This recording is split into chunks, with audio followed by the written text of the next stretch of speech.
안녕하세요. 오늘은 2월 5일 먹고 싶은 대로 먹인 음식이 당신 아이의 머리를 망친다라는 책을 같이 한번 보도록 하겠습니다. 네. 여기 이전에 다니던 학교에서 문제를 일으킨 후 전학 온다는 미국 이 위스콘신 중앙 그 대안학교 이 사례가 있는데요. 5년 전에는 굉장히 통제가 불가능한 학교였었는데 5년이라고 하는 시간이 흐르면서 자퇴는 0건, 퇴학 0건, 자살 0건, 약물 복용 0건, 무기소지 0건. 그러니까 뭔가 지금 달라졌죠, 학교에서. 그러면 이게 어떤 변화를 주었길래 이렇게 학교가 달라졌을까? 네, 첫 번째는 무엇이었을까요? 획기적인 교육법, 우수한 교사의 증언, 체벌 도입, 지속적인 상담 활동, 어, 돈이 아주 많이 들고 매우 어려운 처방들이었을까요? 이 변화의 비밀은 바로 먹은 음식에 있었습니다. 먹은 음식만 바꿨을 뿐인데 이런 기적 같은 결과가 나왔고 이렇게 음식이 머리에 미치는 영향에 대한 자세한 내용을 이제 본격적으로 알아보도록 하겠습니다. 네, 지금 뭐죠? 우리가 흔하게 볼 수 있는 커피죠. 그리고 콜라. 지은이 잠깐 이야기하자면 이 필자는 의사가 아니에요. 그러나 심신의 병을 앓고 있는 많은 사람들을 대하고 영양에 관한 의학서를 읽고 번역하면서 의사가 모르는 저혈당증의 공포를 실감할 수 있었고 영양소와 뇌의 관계 역시 마찬가지였다. 그래서 지금까지 기회 있을 때마다 강연과 집필을 통해서 저혈당증으로 일어나는 폭력 등의 여러 가지 문제에 대해서 언급했고 그로 인해서 전국에서 상담 문의가 끊이지 않았다고 합니다. 그래서 상담을 통해서 이런 문제들이 영양과 관련된 문제이고 이제 이런 사례들을 좀 많이 이야기했는데요. 첫 번째 그 사례 하나가 있어요. 어느 날 아들은 제발 나 좀 어떻게 해달라. 그리고 빨리 콜라를 사와라. 막 소리를 막 질렀대요. 그래서 엄마는 무서워서 콜라를 사다 주었고, 그 엄마는 콜라나 커피를 많이 마시면 나타나는 이 증상의 무서움에 대해서 알고 있었지만 어쩔 수 없이 사다 줄 수밖에 없었다. 그리고 잊을 수 없는 또 다른 상담사를. 그러니까 한마디로 콜라나 커피를 중독처럼 많이 먹었을 경우에 이걸 많이 먹은 이 아이가 폭력성이 증폭이 됐다라는 게 이제 증빙이 된 거죠. 그리고 또 어떤 사례가 있었냐면, 삼형제를 둔 엄마 이야기였어요. 첫 번째 아들은 자살을 했고, 둘째 아들은 결혼한 후에 따로 살고 있고, 함께 있는 셋째 아들은 입버릇처럼 죽고 싶다고 말을 하면서 큰형의 제삿날에 자기도 죽을 거다라고 막 이렇게 많이 선언을 했었대요. 근데 이 삼형제가 어릴 적부터 뭐가 좀 문제가 있었냐면 초콜릿을 많이 먹고 자랐대요. 엄마 자신이 초콜릿을 늘 좋아했었기 때문에 늘 냉장고에는 산처럼 쌓아둔 이 초콜릿이 형제들이 늘 마음껏 먹을 수가 있었고 초콜릿은 많이 먹는다고 해서 사실은 더 무서운 게 뭐냐면 그 증상이 뭔가 바로 나타나는 게 아니다라는 거죠. 그 악영향이 금방 나타나는 것은 아니지만 대량으로 계속 먹으면서 이 설탕과 카페인을 대량 섭취하는 것이 되기 때문에 저혈당 그리고 비타민 B의 소모, 카페인 중독을 일으킨대요. 이러면서 이들의 이 모든 생활에 여러 가지 영향을 주게 된다라는 거죠. 그래서 참 우리 아이에게 무심코 먹이는 그리고 우리가 무심코 먹고 있는 이런 카페인들 카페인 이런 것들이 우리에게 어떤 영향을 주는지 참 무서움의 사례라고 우리가 볼 수가 있고요. 요즘에 어떠죠? 다이어트 되게 많이 하죠. 다이어트 되게 많이 해요. 남성들의 입장에서 보면 건강미를 잃은 여성에게는 아무런 매력도 느끼지 않는데요. 그러니까 우리가 대부분 예쁘고 여자들의 매력을 생각할 때 좀 예쁘다 뭐 여러 가지 생각할 수 있지만 남자들이 생각하는 여자들의 매력은 건강미다라고 말을 하고 있어요.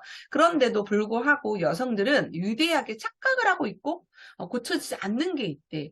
한마디로 살을 빼려고 하는 그러니까 건강하게 빼려는 게 아니라 비만을 부족하고 필요한 이상으로 되게 마르고 싶어 한다라는 게 젊은 여성들에게 공통으로 발견되는 이 병색이 완연한 얼굴, 그리고 보기에도 정말 이 부러질 것 같은 골격, 탄력이 없는 건강미, 탄력이 없는 이런 건강미의 결여다라는 거죠. 그래서 이보다 더 무서운 것은 자신의 육체는 물론 정신 건강도 좀먹는다는 사실을 깨닫지 못한다는 것이죠. 그리고 사례에서 얘기가 하나 나왔는데요. 딸이 정신분열증이라고 하는 진단을 받았다는 상담 중에는 15세에서 16세 때에, 그러니까 정신분열이 나타나는 좀 나이가 있는 여성들은 대부분 15세나 16세 때에 다이어트를 한 후에 이상해졌다라는 사례가 많이 있다라는 거죠. 그래서 여기에서도 역시 영양과 뇌의 여러 가지 관계를 우리가 짐작할 수가 있겠죠. 네. 이렇게 삐쩍 마른 모습을 늘 꿈을 꾸는 거죠. 영양과 범죄는 깊은 관계가 있대요. 그래서 영양과 이 범죄는 깊은 관계가 있는데 영양 부족으로 뇌의 정상적인 기능이 저하되면 제대로 된 생각을 할 수가 없고 자신의 행동이 어떤 결과를 불러일으킬지 예측하거나 상상할 수 없게 되고 부정적인 감정이 지배를 해서 공격적인 행동을 취하게 되는 거래요. 우리가 이 어린이의 뇌가 위험하다라는 책이 있었고 이 살인범의 뇌는 좀 특별했다라고 합니다. 1997년 네, 이 15명의 계획살인범과 9명의 충동살인범에 이 41명의 이 대조 군을 비교를 했대요. 그런데 그들의 이 전두엽의 이 당대사 저하 그리고 이 우반구대의 피질 하액의 이 당대사 항진이 확인이 되었는데 한마디로 이 공격성이라거나 뭔가 어쨌든 범죄잖아요. 이런 여러 가지가 이 전두엽에 영향을 주는 이 영양과도 관련이 많이 있었다라는 걸 알 수가 있겠죠. 그래서 살인이라고 하는 공격 행동의 이 발생과 뇌의 당대사 사이에 깊은 관계가 있다는 것을 나타냈었고 그만큼 영양 문제가 중요하다라는 거를 말을 하고 싶다라고 하는 거죠. 되게 또 사례가 하나 있었는데 분노 반응이 심하고 2년 동안 지속적으로 아내를 폭행한 20세의 남성이 있었대요. 그의 혈액과 소변 그리고 모발 분석과 함께 식사 평가 등이 실시가 되었는데 영양 행동 질문표에서 저혈당증이 의심이 되었고 6시간의 당부와 이 검사를 실시했는데 심한 혈당 저하가 있었대요. 그리고 정말 흥분을 하고 그의 행동을 제어하는 것이 어려워졌었고 어느 시점부터는 간호사가 겁을 낼 만큼 과격한 행동을 하기 시작했고 간호사에게 내 아내가 언제 집에 갔냐면서 막 몸에 위해를 가하기도 했었을 정도로 정말 이 분노 반응이라는 것조차도 이 영양, 혈당 여러 가지랑 연관성이 있다라는 걸 우리가 참 무섭죠. 네, 그래서 정말 그러면 어떻게 해야 돼? 이 지금 보여주고 있는 거 비타민을 말하고 있어요. 뇌에 여러 가지 영양을 줘야 된다라는 거죠. 지금 네, 설탕이라거나 되게 이제 무서운 거 많이 나오고 있는데, 우리가 뇌에 정상적으로 기능하기 위해서는 뇌에 뭐가 필요하냐면, 비타민과 미네랄이 안정적으로 제공이 돼야 되고, 이것이 결핍이 되거나 균형이 깨지면 정신질환이라고 하는 증상과 이 범죄라고 하는, 이 반사회적인 행동이 이제 나타난다라는 거죠. 그래서 참, 무섭습니다. 네, 그래서, 우리가 이제 아이들에게 영양이라거나 이런 거 정말 잘 챙겨야 된다라는 좀 생각이 다시 한번 좀 경각심이 들죠. 영양이 풍부해야 정신이 건강하다. 네, 그리고 네, 여기 어떤 사례가 있냐면 소매치기 사건으로 붙잡혀온 여성의 대부분이 빈혈이나 갑상선장애, 갱년기 장애가 있었다라고 또 하네요. 근데 이제 그들은 이제 식생활과 연관성이 있다라는 걸 사실은 이 말하고 싶은 거였고, 자 여기 이 알코올이나 약물 중독자들이 일괄적으로 내게 말한 것은 10이나 12세의 청소년기에 식사에 설탕과 청량 음료 등이 많이 섭취했었다라고 그들은 말을 하고 있대요. 그러니까 청소년기에 먹는 이런 식생활이 나중에 어른이 돼서도 굉장히 영향을 준다라는 거에 대해서 영양이 좋은 식사를 계속한 후에 이런 경우, 그러니까 우리가 그들에게 설탕과 전분을 적게 섭취할 것을 권하고 동시에 모든 정크푸드를 금하고 그 이후에 인격 변화가 빠르고 극적으로 나타나는 예가 종종 있었다. 영양이 좋은 식사를 계속한 후에 재판소로 돌아온 사람은 단 한 명도 없었다라고 이 먹는 거에 대해서 이제 행동을 내가 바꿀 수 있다라는 중요성에 대해서 지금 말하고 있습니다. 네. 자, 저혈당. 지금 여기 보여지는 흥분, 불안정, 가슴 두근거림, 떨림. 딱 보니까 공황장애 느낌인데. 네, 저혈당이, 증상이, 지금 여러분들이 보고 계시는 이 그림이에요. 저혈당의 증상. 저혈당 증상으로는 공복감, 하품, 탄력감, 식은땀, 떨림, 울렁거림, 경련, 성격 변화, 의식장애, 이런 여러 가지가 지금 차례대로 나타나고 있고요. 저혈당이 되면 공격적으로 사람이 변하게 된다. 비타민과 미네랄 결핍도 사람의 행동에 이상을 일으킨다. 비타민 B1이 부족하면 공격적으로 되어서 사람과 쉽게 싸우게 된다. 네, 어떻게 생각하면 참 어떤 환경적인 문제가 있나 여러 가지로 생각할 수 있지만 이 성격이 안 좋은 사람들 특징은 이런 영양 문제도 있을 수 있겠다라고 해서 그들의 먹거리를 한번 점검해 볼 필요도 있겠다 이런 생각이 좀 드네요. 마그네슘 결핍 역시 사람을 흥분시킨다. 인스턴트 식품이나 육가공품의 식품에 사용되는 첨가물의 인산은 칼슘과 마그네슘을 저하시킨다고 한다. 또 납과 카드뮴과 같은 유독금성이 체내에 축적되면 뇌에 영향을 주어서 흉악범죄를 저지르게 만든다. 샤우스의 연구에서는 폭력 범죄자의 모발에서 검출된 납과 카드뮴의 수치가 정상인보다 높았다는 것이 확인이 되었다. 네, 그래서 우리가 ADHD, 불면증, 이런 여러 가지를 칼슘 치료를 하거나 인스턴트를 끊거나 이런 여러 가지로 지금 대책을 많이 하고 있죠. 네. 그리고 그 문제의 설탕. 네. 당신의 뇌의 설탕은 어느 정도입니까? 네. 이제 어떤 이 아버지가 이제 사례에 대해서 나왔어요.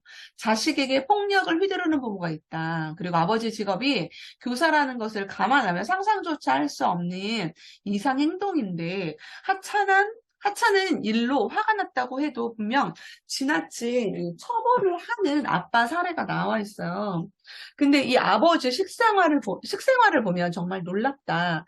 내가 좋아하는 것은 청량음료, 초콜릿, 캐러멜, 그리고 아이스크림 등 인스턴트라면 빵, 햄버거, 소시지, 위스키. 네, 좋아하니까 먹는다는 이 안이한 식생활로 균형적인 영양 섭취가 이루어지지 않았고 그 아버지의 이 폭력성이 정말 문제가 많이 된 사례가 나와 있어요. 설탕의 대량 섭취는 저혈당증을 부른다. 설탕의 대량 섭취가 저혈당증으로 이루어진다는 것은 거의 알려져 있지 않다. 그런 사실을 알고 있는 의사도 극소수이다. 설탕은 포도당과 과당의 두 가지 분자가 결합해 이 이당류로 흡수되는 속도가 빠르므로 양이 많으면 바로 고혈당이 된다. 고혈당이 되면 몸은 그것에 대처하기 위해 췌장에서 인슐린이라고 하는 호르몬을 내서 혈당을 떨어뜨린다.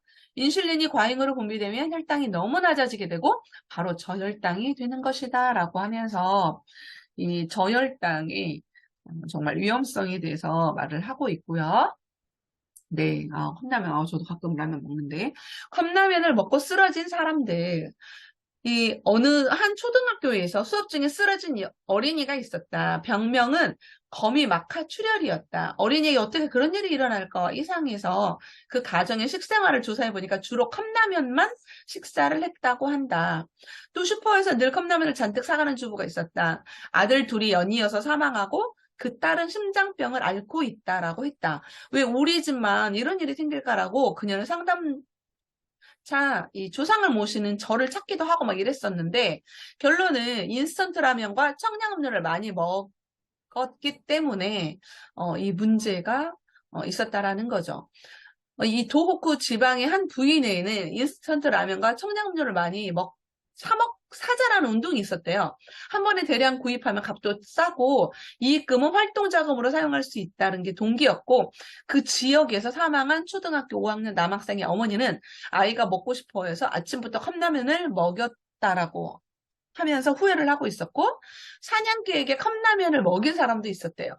사냥개가 나가서 새를 잡은 후 개에게 물어오라고 신호를 했는데도 불구하고 개는 달리지를 못했대요. 그리고 결론은 컵라면을 끊었어야만 됐다라고 합니다.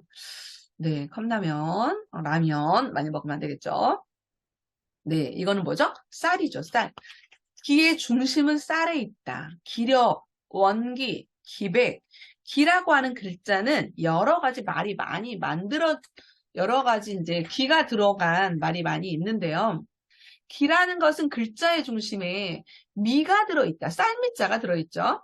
기의 어원이, 이 기의 어원이 신료로 보내졌었던 쌀인 것을 알 수가 있다. 기는 솟아오르는 산의 기운을 나타내면서 음으로는 이렇게 이제 기로 사용을 하는데 병기, 끈기, 정기, 음기, 뭐 기분, 기합, 기질, 사기, 살기, 광기 뭐 여러 가지 기자가 이 쌀의 어원이 있다라는 거. 원기가 좋은 사람은 쌀을 제대로 섭취할 것이고 끈기가 없는 사람은 쌀을 제대로 섭취하지 않을 것이다. 살기를 띠는 공격적인 사람은 쌀을 제대로 섭취하지 않는 것이 아닐까? 광기가 있는 사람은 역시 쌀을 제대로 섭취하지 않는 것이 아닐까?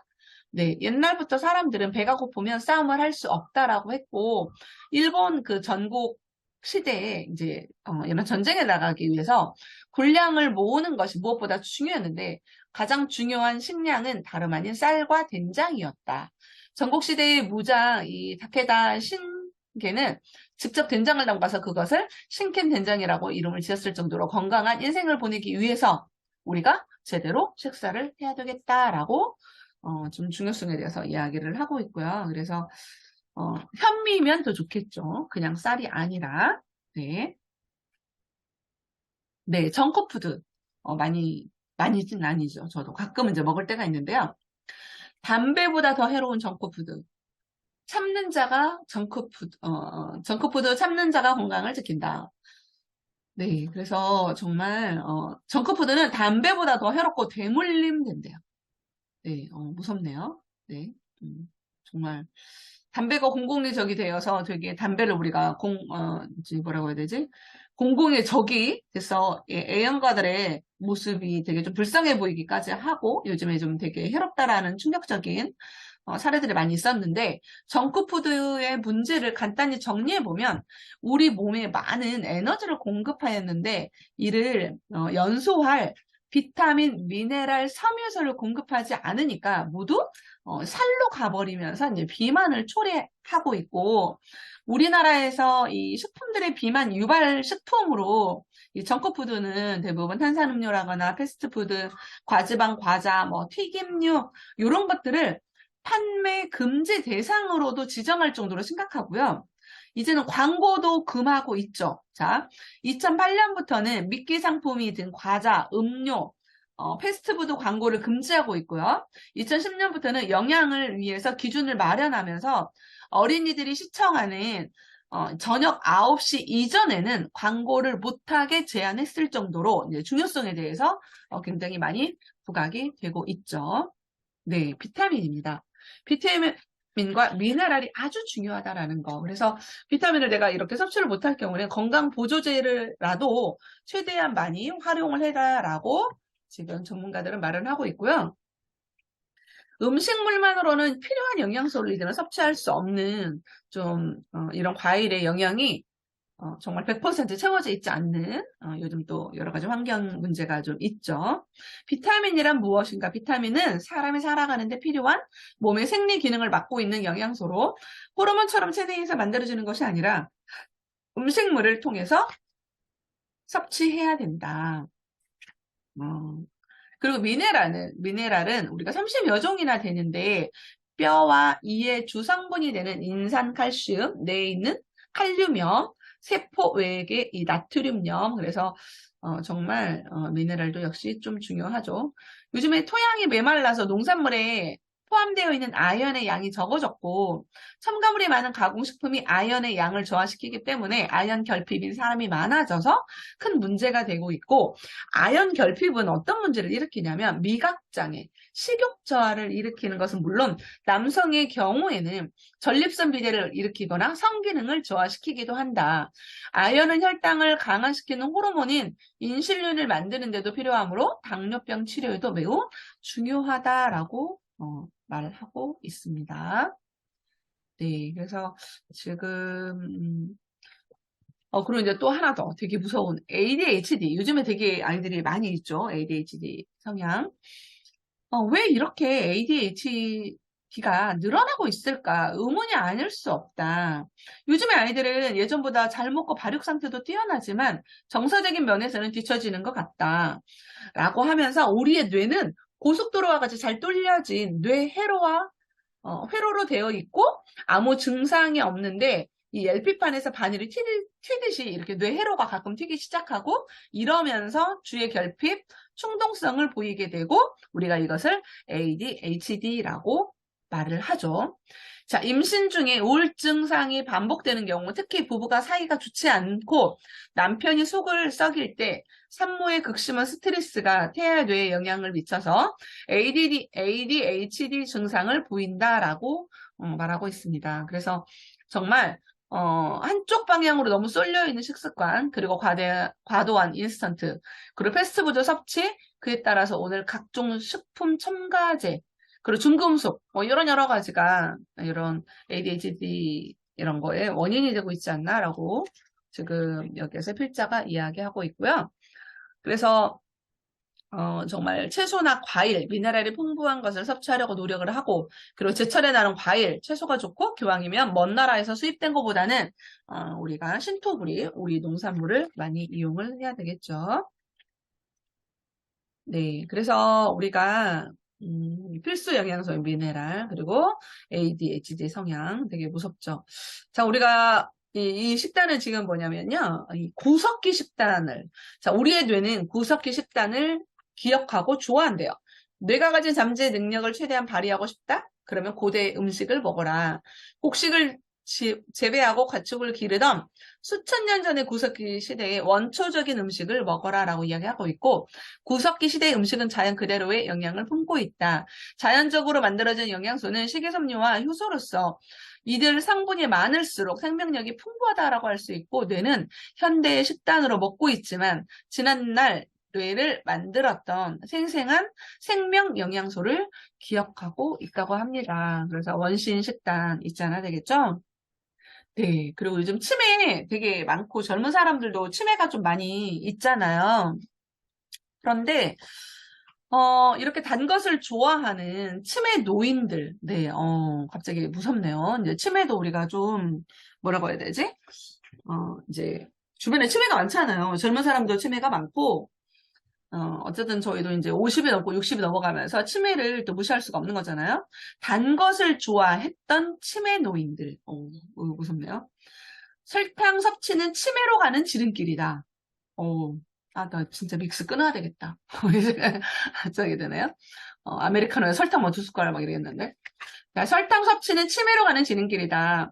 1986년에 치매 노인 중에는 젊을 때부터 단 것을 좋아했다는 사람이 많았다는 게 조사로 판명이 되었다. 네. 설탕의 대량 섭취가 치매의 원흉임을 우리가 알 수 있다라는 거죠. 자, 여기 사례가 나와 있어요. 61세의 여성. 1년 전부터 말도 할 수 없게 됐었고 9년 전에 알츠하이머로 진단을 받았다. 요리할 때 극단적으로 달거나 짜게 간을 하고 이전에는 거의 입에 대지도 않았던 초콜릿을 잔뜩 사와서 혼자 먹게 되었고 그때부터 비정상적이고 비위생적인 행동을 보이기 시작했다. 또 한 사례는 62세의 남성. 3년 전부터 가족과 말을 하지 않았고 회사를 오가면서 버터, 사탕을 잔뜩 사들이게 되었다. 알츠하이머라는 진단을 받았고 여름에는 역 앞 빵가게에서 팥 도너츠를 사러 갔다 와서 샤워를 한 후에 다시 팥 도너츠를 사러 다시 빵가게를 가고 아무튼 네네. 그래서 정말 우리가 설탕만 줄여도 당대사가 저하가 되고 이 이제 치매가 걸린 학생 사례도 나오거든요. 그래서 과자를 주지 않자 치매가 멈췄다. 그래서 단 것, 과자, 정크푸드, 뭐, 이런 여러 가지를 달고 있다면, 정말 도시락 싸들고 좀 말려야 되지 않을까라는 생각이 드네요. 정말 그래서 이렇게 폭력 또는 공격성의 이런 여러 가지 요인이 정말 저혈당, 비타민 B 결핍, 뭐 칼슘 결핍, 마그네슘 결핍, 뭐 이런 여러 가지가 있는데 이거 말고도 여러 가지 사례가 있거든요. 예를 들면 폭력적인 아들을 죽인 아버지, 약을 먹고 사람을 죽이는 아이들, 뭐 이런 여러 가지 좀 사례들이 좀 많이 나와 있는데 고기 반찬 없어도 잘 크는 우리 아이 건강식단. 그래서 학원을 일주일에 몇 군데씩 다니는 아이들은 끼니를 제 시간에 챙겨 먹기가 힘들고 허기진 배를 채우면서도 아이들의 기분을 좋게 만들어주기 위해서 엄마들은 고기 반찬에 집착한다. 주말이면 피자, 치킨 이런 여러 가지를 주문하면서 요구를 뿌리치기 어려워서 만성 질환을 일으키는 경우가 많다. 하지만 음식이란 즐거움과 행복을 주는 선물이자 정을 나누는 소통의 통로이다. 네. 음식이란 즐거움과 행복을 주는 선물이자 정을 나누는 소통의 통로이다. 네. 다시 한번 또 우리가 좀 경각심을 갖게 되네요. 경각심을 갖게 되네요. 네, 그리고 이제 여기 하나 또 얘기할 거는 이제 성장기 어린이를 위한 식단에 대한 오해. 동물성 단백질은 반드시 동물성 지방과 함께 섞여 있기 때문에 포화지방과 콜레스테롤 등이 이런 저질 지방의 섭취에도 함께 이루어진다라는 사실을 기억해야 되고, 키가 크려면 반드시 우유를 매일 마셔야 된다라는 것은 오해다. 동양인에게 유단백인 이 카제인을 분해하는 락타제의 분비가 원활하지 못하기 때문에 흡수가 잘 되지 않고 장 기능을 떨어뜨린다. 네, 저는 이런 사례 많이 봤거든요. 저희 남편도 우유 마시고 설사하거나, 그리고 저희 아이도 그때 우유 먹고 되게 변비가 심했던 뭐 여러 가지 이제 증상들이 좀 있었었거든요. 그래서 네, 다시 한번 우리가 아이들에게 어떻게 이 음식, 먹거리를 먹이는 거에 대해서 참 다시 한번 더 경각심을 가져보는 오늘이 됐고요.